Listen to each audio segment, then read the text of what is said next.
according to the CEO of Bugatti, there's only two places in the world that are able to repair a crashed Bugatti, and only special technicians that are able to actually disassemble the vehicle and take out the engine. Well, you're standing in the third place in the world, and we have a very special technician here with us. There are moments in the automotive world that stop everything. Moments where the noise of engines, the flash of carbon fiber, and the roar of a crowd all fall completely silent, replaced by something far more powerful, something human. And what happened recently involving Matt Armstrong, the Bugatti CEO, Mate Rimac, and the leadership at Ferrari was exactly one of those moments. A British YouTuber, known for getting his hands dirty on wrecked supercars that most people would walk away from, found himself standing at the center of a storm that nobody, not his fans, not the industry, and certainly not him, saw coming. The announcement was enormous. The reaction was raw, and the story behind it all runs much deeper than a crash car or a corporate statement. So settle in, because this one changes everything. To understand why this moment carries so much weight, you first need to understand who Matt Armstrong is and what he has built. He is not a trained mechanic. He did not graduate from an automotive engineering program or serve an apprenticeship at a prestigious garage. What he did instead was something arguably more impressive. He taught himself in front of millions of people, making mistakes in real time and refusing to quit when every reasonable voice in the room told him to. Armstrong grew up in Britain with a passion for cars that came directly from his father, Tony Armstrong, who introduced him to the basics of vehicle repair from a young age. That foundation gave him confidence, but it was his own curiosity and stubbornness that turned confidence into a career. Before cars became his world, he spent time creating content around BMX riding, learning the craft of filming, storytelling, and keeping an audience engaged. When he eventually shifted his focus to automotive content, he brought all of those storytelling instincts with him. The result was a channel that did not feel like a repair manual and did not feel like a showroom advertisement. It felt like life, chaotic, expensive, uncertain, and completely addictive to watch. His audience grew steadily at first, and then it exploded. Over 6.5 million subscribers followed his journey. Average monthly views climbed past 8 million, sometimes surging beyond 12 million during major projects. People were not just watching to see if a car started. They were watching because Armstrong made them feel every bolt, every setback, every moment of quiet triumph. The videos ran long, sometimes close to 50 minutes, and viewers stayed. That kind of retention does not happen by accident. It happens when someone on screen is genuinely, undeniably, authentically real. Then came the project that changed everything. A Bugatti Chiron Per Sport, one of only 60 ever produced in the entire world, had been involved in a serious crash. The damaged machine ended up at a Copart salvage auction, where it was purchased by Alex Gonzalez for approximately $1.9 million. That price alone sounds staggering for a car that could not move under its own power. But the world of high-value salvage operates by its own logic entirely. Insurance had already paid out. The car sat broken, stripped of its official identity in many ways, but still carrying within it the legacy of one of the most extraordinary engineering achievements in automotive history. Bugatti quoted close to $1.7 million to carry out the repairs themselves. That figure, almost matching the auction purchase price, was declined, and that refusal triggered something significant. Bugatti responded by blocking the vehicle identification number and refusing to supply official parts to anyone outside their authorized network. In the world of ordinary cars, that kind of restriction would be inconvenient. In the world of a crashed Chiron Per Sport, it was a wall. A very tall, very expensive, very deliberately constructed wall. Armstrong stepped in to take on the rebuild, and the scale of what faced him became clear almost immediately. Deployed airbags, cracked carbon fiber panels, a shattered gearbox housing, and damage extending deep into the carbon fiber monocoque, the central structural spine of the entire vehicle. This was not cosmetic damage. This was the kind of destruction that reaches into the bones of the machine. Carbon fiber does not bend and recover the way metal sometimes can. It fractures, and those fractures carry consequences. One wrong assumption during a repair can quietly compromise structural integrity in ways that only reveal themselves at 250 miles per hour. The stakes were not just financial. They were physical. The gearbox mount presented its own unique challenge. This component is deliberately engineered to fail during a significant impact. It is a sacrifice piece designed to absorb and redirect energy away from the passenger cell. The engineering logic is elegant, but the rebuilding implications are brutal. A specialist was brought in to restore the mount using TIG welding, a process demanding extraordinary precision in heat control and alignment. Whether a welded mount could truly replicate the behavior of the original component under crash conditions became a question that nobody could answer with complete certainty, and that uncertainty sat quietly in the background of everything that followed. While the Bugatti rebuild captured the most dramatic headlines, Armstrong's simultaneous work on Ferrari machinery revealed just how wide and complex his ambitions had grown. A Ferrari 296 GTB, a hybrid supercar combining a twin-turbocharged V6 combustion engine with an integrated electric motor system, presented a completely different category of challenge. Modern hybrid supercars are not just mechanical puzzles. They are electronic ones.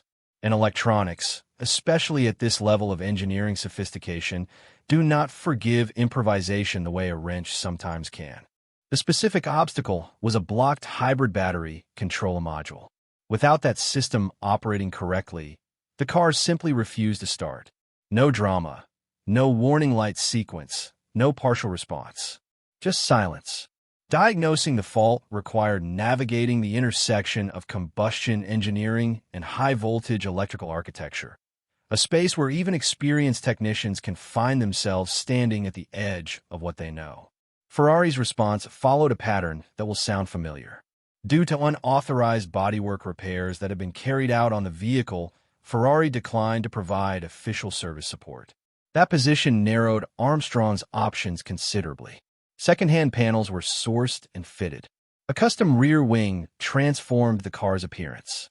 Progress was visible externally, but the core electrical issue continued to resist resolution. Two paths remained: locate a compatible second-hand hybrid battery assembly and attempt to swap, or find a way to bring Ferrari back to the table. Neither option came with a guarantee. A separate Ferrari project, an 812 superfast powered by a naturally aspirated V12, added yet another dimension.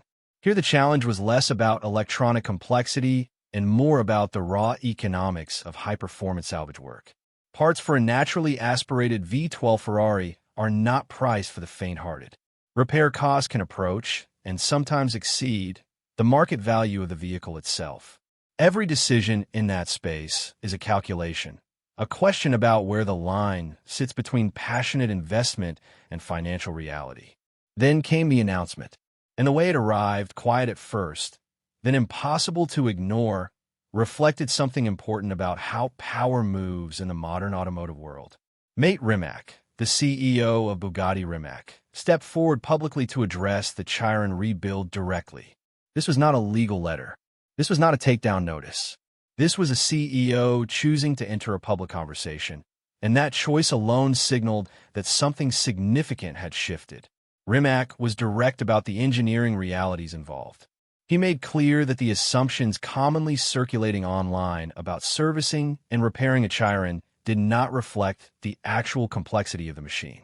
Talk of easy part swaps, simple diagnostics, or modern shortcuts like three-dimensional printing missed the point entirely. The tolerances inside a Chiron are not tolerances that forgive improvisation. Components are calibrated against each other with a precision that represents years of research and testing.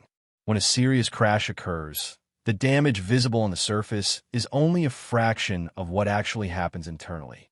Microscopic stress fractures, distorted mounting points, compromised load paths. None of these reveal themselves to the naked eye, and none of them respond to conventional repair techniques. The carbon fiber monocoque issue was central to Rimac's explanation.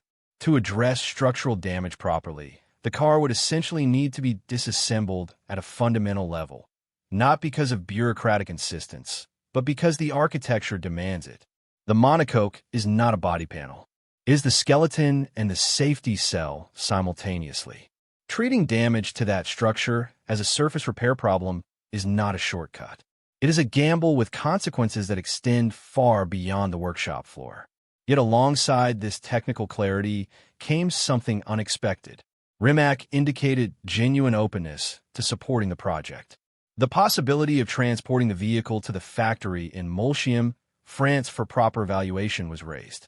Over time, Bugatti moved further still, easing the parts restrictions that had originally blocked progress, adjusting earlier positions, and demonstrating something that the automotive world rarely sees from manufacturers of this caliber: flexibility rooted in respect.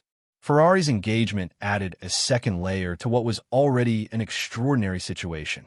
Two of the most exclusive and private brands in the automotive world were now, simultaneously, connected to the story of one independent British creator working in a garage on machines that their own factories struggled to repair. The symbolic weight of that reality was not lost on anyone paying attention. And it was not lost on Matt Armstrong. When the full scale of what was unfolding became clear, the acknowledgement from Bugatti leadership, the shift in restrictions, the global conversation that had built around his work, the response was visible and unguarded. This was not a polished moment. There was no prepared statement, no careful framing for the camera. What the audience saw was a person absorbing the weight of something genuinely overwhelming. Months of work existed behind that moment. Months of sourcing parts through unconventional channels, of working around blocked vents and manufacturer restrictions, of making decisions in real time that no manual covered. There had been improvised fixes, rigid brake hose sections repurposed as coolant overflow pipes in situations where official components were unavailable. There had been welding sessions that lasted hours. There had been moments where the entire project felt like it might collapse under its own complexity. And through all of it, millions of people had been watching, forming opinions, placing expectations, and waiting to see what happened next. Recognition from Bugatti did not come as simple praise. It came as acknowledgement, something more complicated and, in many ways, more meaningful. Bugatti was not saying the rebuild was perfect. They were saying it mattered enough to respond to. They were saying that the person behind it had done something significant enough to shift their position. For a brand that guards its legacy with the intensity that Bugatti does, that kind of acknowledgement carries extraordinary weight. Longtime followers described the atmosphere surrounding the announcement in strong terms. The word that kept appearing was not excitement. It was not celebration. It was something closer to relief mixed with disbelief.